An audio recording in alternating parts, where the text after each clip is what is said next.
When does one first begin to remember? Let me show you something. This is a friend I brought to Africa, and my earliest memories are related to Chiburashka. Everybody in the former Soviet Union knows that this is Chiburashka. And though it is getting old and wearing out, he is still dear to my heart. I don't want to use it because I treat it as a trusted friend from childhood. How was the childhood like in then Soviet Union? Well, for the children were created all the facilities free of charge, and we really enjoyed our childhood. Though for parents, as I understand, it wasn't easy because salaries were very small and much of the things parents could not afford. But the state at that time took care of the education of its little citizens and growing citizens as well. So, right from 2 years of age, you can go to kindergarten and be there up to 7 years of age because class one, primary one, in some of the countries, how they call it, starts at 7, not 6, as I see in Africa is a popular figure to start at 6. No, in Soviet Union, the primary one always started at 7. I haven't seen much of the benefits of starting school early at 6, as I live in Africa here. Because even now, in the former Soviet Union countries, children usually go to school at 7, some at 6. But nobody is in a hurry to send their children early to school. But what is important, whether the child is matured enough to start the school so that he can enjoy his school days. Yes, school was a wonderful time. I am talking about my childhood. The children were taken good care at the Soviet Union because the schools were free, but most importantly, they were fully equipped with everything necessary for children, for children's growth and development. There were toys, we had music classes, we have dance classes, we recited poems. We learned a lot even before we started class 1. Most importantly, we always had some 2 hours of sleep in the afternoon. So there's always a separate bedroom within a kindergarten where children sleep. So there are beds, clean bed sheets where we all go and sleep. Something I don't see even in private schools now here in Africa. Now, another point is education being free gave equal opportunities to both sexes, girls and boys. Unlike in Africa, children, or let me say adults, oh, Kuzia. Kuzia, you have blocked my view. He's the one who is disturbing my filming. Kuzia. Sorry for that. So back to my point, children were given equal opportunity, both girls and boys. Unlike in Africa, I see age mates, I'm 52, so I see women of 52 here. Many of them haven't been to school. They cannot read. They cannot speak English, which is official state language in Ghana here. Traditionally, the preference for education was given to the boys even within the family. I know cases where when a mother had twins, a boy and a girl, the boy was given preference. He was sent to school whilst girl was kept at home. So what is the result? The result is that the boy has gone high and high in his education, got good job, good income, whilst the girl cannot read, cannot speak English, and doesn't have any chance to get a proper employment. So the problem was even with the mentality at the family level, boys versus girls. But in Soviet Union, we had professionals in all the areas. So my memories always take me back home, and I am grateful to all my teachers in all the subjects because they were really professionals and they love children. And whatever life lessons they taught me then, I am still using it even here on a different continent of Africa.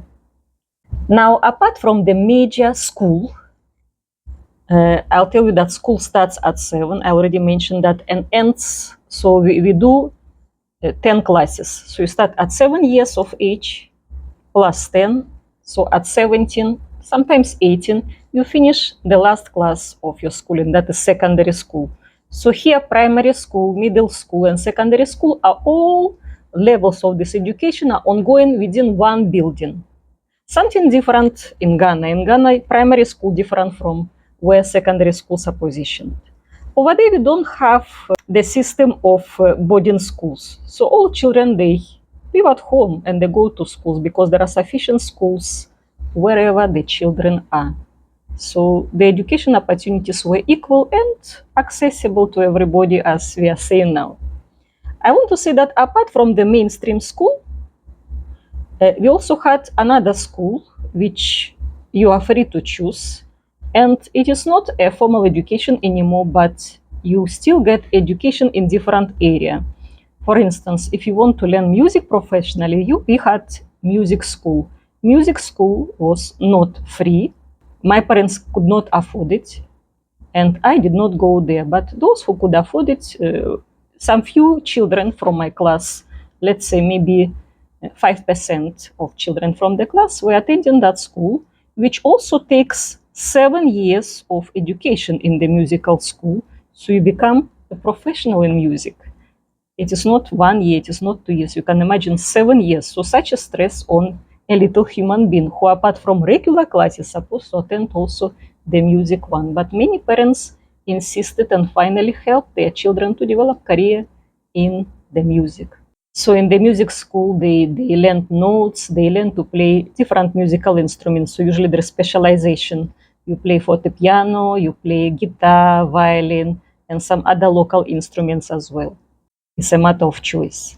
But there were also extra activities or extra skills anybody could learn for free. We had something called a house of pioneers.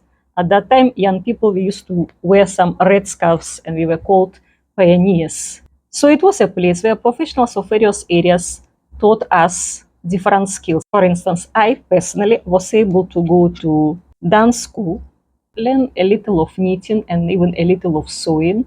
And those skills helped me a lot. When, for instance, we did not have money to buy clothes, I was able to knit it myself. I was able to sew some trousers for myself because generally people were quite poor. That is a fact. And they could not afford to buy everything. It would be interesting for you to know that majority of the teachers in the Soviet Union were women. Since girls were given equal opportunities, so women usually girls, ladies were pursuing higher education. So percentage of women finishing universities was always much more higher than that of men. Why is it so? Because in Africa it is a contrast, sharp difference. Here it is diametrically opposite situation where percentage of men are more highly educated than that of the women. No, I already mentioned in Africa historically some women or girls were just not sent to school at all. You shut down the education, you shut down the prospects for the future for those girls. In Soviet Union, everybody was going to school. In fact, it was a crime if you attempt not to send your child to school. They can take your child away from you and put it in special, it wasn't orphans' home, it was special home where the children were kept, taken away from families. And they schooled there, they grew there, and many children were raised over there, just like similarly to orphans. So they were given education, and upon the age of 18, when they finished their secondary school, they normally were given a place to stay, to live on their own. So normally children who ended up in those places were coming from the families of either not good standing, maybe parents are both alcoholics, they're not taking care of the children, or single mother cannot afford to take care of her single child. You know, in the Soviet Union, usually we have 1 or 2 children maximum in the family. And those families with many children, like 3 children, have additional privileges like receiving some money to take care of them. But of course, since we were children at the time, we were not worried about the money aspect. That was our parents' problem, as usually it is. It is now I understand that it was very difficult for them to raise us up in that situation. But the good thing is that we were given good education, which is a tool for your further development, for your reasoning skills. We were allowed to express ourselves freely. We used to write essays, opinions on certain matters, and so on. In Africa, in Ghana, where I live, I can see that you'll be in big trouble as a child if you try to express your own opinion, especially if it is contrary to that of the teacher. So it is because of that provision of free education, myself and many of my then classmates were able to get good education, and most of our ladies have entered the various universities. Those of you who have been watching me for some time know that I did mathematics. I am a mathematician by training, and that's where I met my future husband from Ghana, who also did mathematics. We virtually sat at the same desk in the same classroom, and that's how we met. And at the time, we were able to finish our master's degree absolutely for free. But now situation is a little bit different. They have still free budget places, so-called, but they also have many places for which students have to pay. Whilst in my youth, for everybody, it was free. State was paying up for all the expenses concerning the studies in the university. And basically 25 years ago, I was able to get a teaching job in Ghana here upon arrival. As I started teaching, most of my colleagues are men. Whilst in my place, most of the colleagues are women, because higher education does not pay much. Men, they need to feed their families, so they need to look for something else, whether it is some business or work in some private companies.